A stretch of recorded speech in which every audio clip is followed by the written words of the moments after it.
Well, as it turns out, some of the textbooks your children are studying are filled with harmful inaccuracies, even when it comes to world religions. Joining us now for our continuing series called The Trouble with Textbooks is Fox News religion correspondent Lauren Green. We have found so many examples of inaccuracies. Yes. You've found several when it comes to religion, it seems. Right, well, this was based on a study, but religion, let's face it, it's very difficult to teach in public schools because Absolutely. we have this thing called the separation of church and state. You either go overboard, you're underboard, or never board. You know, yes. One of those three. So you have to teach about religion. You can't proselytize. But what this study found is that there are many, many mistakes when it comes to religion.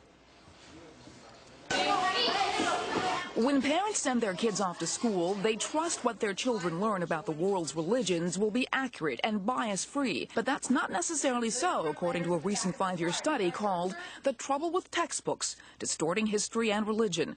The study's co-author, Dennis Ybarra, found more than 500 religious distortions and errors in textbooks used in public schools all across the country. Christianity was started by a young Palestinian named Jesus. And the Teacher's Edition says the answer to that question is true. Jesus was a Jewish rabbi. Christian scriptures say he preached in Judea and Galilee, not Palestine. Ybarra says publishers employ writers who have little expertise about subjects, use out-of-date information, or bow to special interest groups. They try to satisfy everyone, and that results in content that is dumbed down to the lowest common denominator. Ybarra also claims that Christianity and Judaism are treated with more scrutiny when compared to Islam. One textbook glossary says the Ten Commandments are the moral laws Moses claimed to have received from God, while it calls the Quran a holy book of Islam containing revelations received by Muhammad from God. Notice the absence of the qualifier claimed for the Muslim holy book versus the Ten Commandments definition. The material on Islam is coming only from Muslim scholars who believe that Islam is above criticism. First Amendment scholar Dr. Charles Haynes has written several books about religion in public schools. It's very difficult for publishers because they're under all this pressure. I don't think there's any conspiracy to treat one religion better than another.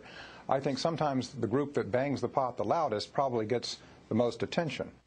That's very nice true. analogy. That's very true. Yes, well, but also consider that 75% of all textbooks are published by 3 companies, just 3 companies.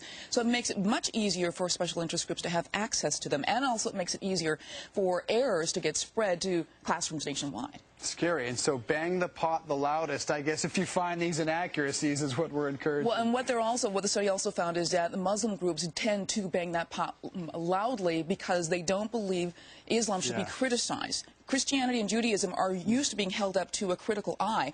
Islam is not. Fox News religion correspondent Lauren Green, we appreciate it. We would like to hear your examples. Parents, send us your examples of trouble with textbooks.